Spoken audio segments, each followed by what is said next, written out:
Michael at Chuck Strucks. We're doing part 2 of our lighting upgrade on this 2011 Ford F-150. In the last video, just for a recap, we went ahead and mounted up our Dee Zee Bullbar. Really easy install. It was added a great look to the truck itself. And now we just got to go ahead and wire up these KC lights. These are the 6-inch Pro Sport LED lights. It's a new product by KC. Everybody's going to LED now. They've got a really interesting technology where the LED actually faces backwards into the reflector and then out. It focuses a more concentrated beam of light. So we'll go ahead and jump into wiring this right now. Alright, so first off what we're going to do is we're going to consolidate our wiring. We're going to take both of our clips here. We're going to run them around the license plate in the back here and probably just zip tie them off here just to secure them. Alright, so basically what we've done is we've taken our wiring and we've ran it back behind this license plate here. And then that's where you're going to see my little helper, the new Anzo work light. It's actually a LED light. It's chargeable, so little plug there for you, Anzo. Great job on your product. Helps me out. It actually has a 8-hour running time, and it comes charged with 80% battery, so not a bad deal. Get over on this side over here.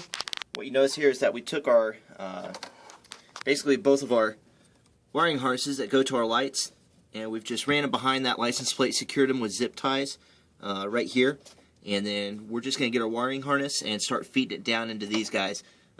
We'll actually run from these guys up to the battery and then into the cab. Alright, so all this excess wiring that we had, that I told you about earlier, we're going to bundle it up neatly as we can. Sometimes it's not perfect. I understand. Don't fret over it. Bundle it up like so. Throw a couple zip ties on it. If somebody ever tells you that you're using too many zip ties, you're not using enough. They're one of the best inventions in the world. Throw that guy back in. And boom. It's like we were never there. Alright, so next up, obviously, we've got to handle all of this wiring right here. And it's actually not that bad of a process. This is going to be your ground, the black. This is going to be your 12-volt 12-volt constant. And then this little guy right here is actually one that they recommend going to one of 3 places. It can be a signal to the high beam, to the low beam, or combine it right here and you can wire it into your 12-volt constant. We're going to wire it into the 12-volt constant because as far as our local laws are concerned, these lights are not legal to have as regular driving lights, so we don't want our customer running into the situation where if he flips on his headlights, to high or low beams, that these will automatically kick on. We want to kind of have control over that. So, like I said, we're just going to wire these to 12-volt constant here at the battery.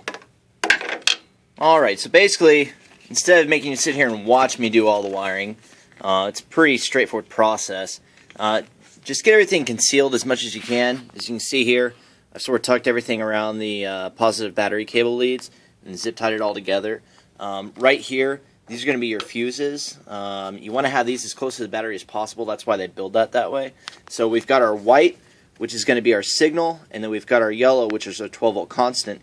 We just went ahead and put those together. That way it's always armed, as they would say. And so we've got that on there. You follow this back. This is going to be your relay that comes with the kit. You just plug that in. If you keep following this over, we found a ground that already exists right here. We just tied into that ground. Now if we follow this, basically what we did is zip tie here. Again, never too many. We loosened up this core support cover right here, and then we ran our wiring around the core support cover.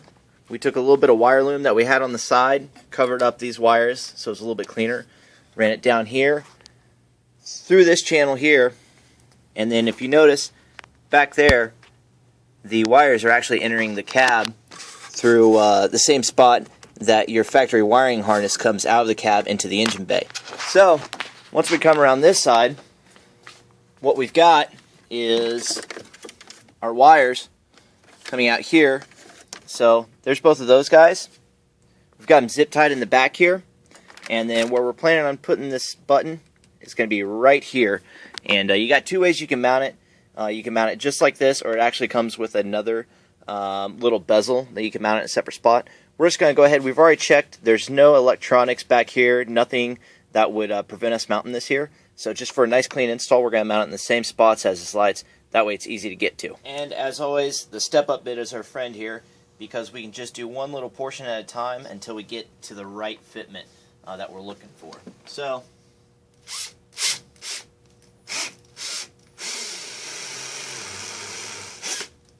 Alright, so now what we've got is, we've got our wires ran into the hole here. Remember to keep this nut on the back side so that whenever you put the switch in, you're going to screw this in to secure everything in. And also, we've got one last wire to connect, and that's your ground. What we did is we've got a bolt right here that's already present, that's already ready for a ground. And then we just put a little bit larger of an eyelet connector on here, just so that we can throw this guy in right here. And then that way we're avoiding having to drill any extra holes than what's necessary. And that should be about as good as the ground gets. So and the switch will actually tell you, along with the instructions, the switch will actually tell you on the back side here, earth, load, supply. So basically you just got to figure out which one of these is going to be which. So obviously your earth is going to be your ground. That's the brown. It goes on top. Your next one's going to be your load. And in their kit, the load is the green, and finally, you're going to have the white, which is your supply. Alright, with the wires connected, switch in place, looks like our LED works, looks like our lights work. So, all we do now is gather up all this wiring, consolidate it with more zip ties. Once you get that done, go ahead and put in all your trim pieces. Okay, so we've got our lights wired up. It seems like they work. The next thing you want to do just before you go driving out is go ahead and aim them. So this is where it's nice to have something like a wall or even a couple of boxes, and go ahead and turn them on. Turn out the lights if you're in the garage. Just give them a good aim. Okay, so we're all done. Bullbar's mounted, lights are on, everything works fine. If you need any more information on Dee Zee products, also KC lighting, we carry them on the website www.chuckstrucks.com. Check us out on Facebook. Also, if you're not subscribed to our YouTube channel, it's Chuck's Trucks KC. That's where you find this video. Again, this is Michael at Chuck's Trucks. Thank you.